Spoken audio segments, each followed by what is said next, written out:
Okay, first of all, disclaimer, I am not a lawyer. Surprise, surprise. I just happen to know a little bit about fair use because of my profession and because I am a YouTube partner, so I am well aware of how this system works.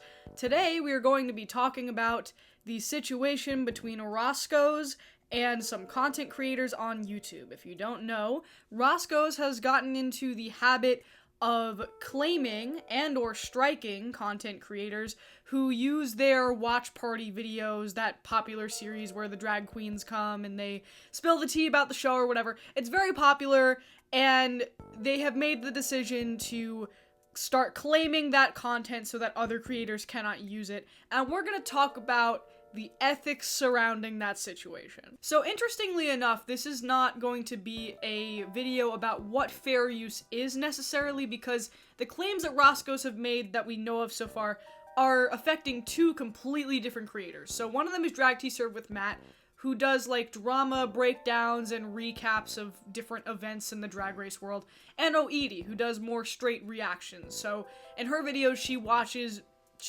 drag race content a lot of the time from the show, and there's a little box of her in the corner providing commentary and reacting or whatever.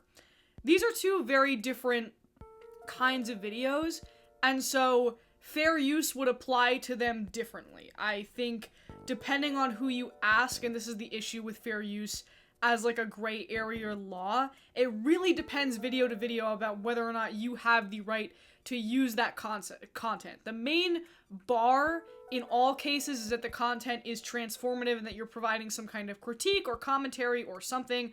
And so basically YouTube doesn't want you to take somebody else's like copyrighted content and then upload it as your own and then reap those benefits in terms of like money and clout and views and stuff like that.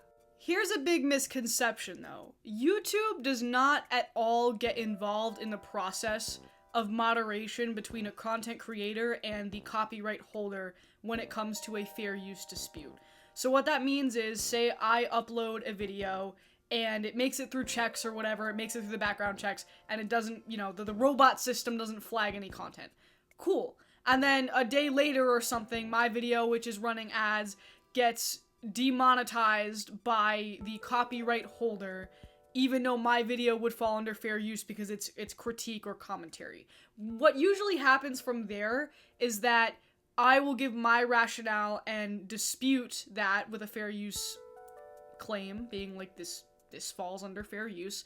And from there, the copyright holder is the entity that decides whether or not they will release the claim on your video. So YouTube does not get involved at all. There is no third-party moderator that you are making your case to. You are basically pleading to the person, even if you know that you 100% fall under fair use, which this has happened to me before, especially with big companies, because they know you won't take the gamble and fight it.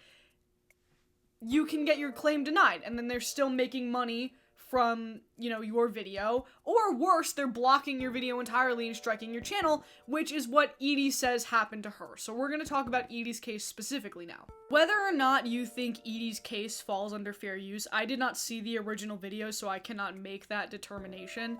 What I'm trying to explain is that within the way YouTube system works, Roscoe's didn't have to handle it the way that they did. First of all, and this is all according to her in her video where she explains this situation, and she shows proof that she asked for permission to use Roscoe's content as long as she, directs them to their social media platforms or whatever. First of all, that is more due diligence than plenty of other YouTubers do. You legally do not have to do that. It is a courtesy, and she went out of her way to do that. So I don't understand, first of all, the harsh retaliation that Roscoe's came back with striking her channel. Because that's what she said happened. It wasn't like a straight demonetization. It was a full-on strike on her channel when she had already been given permission to use that content.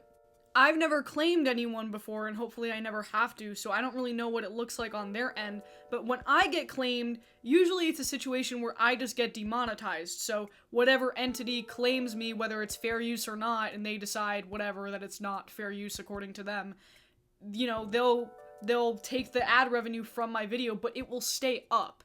So I don't know if they have the option to do that. I would assume that they do, unless they want to take further action and issue a strike, which is what happened to Edie or what Edie says happened to her.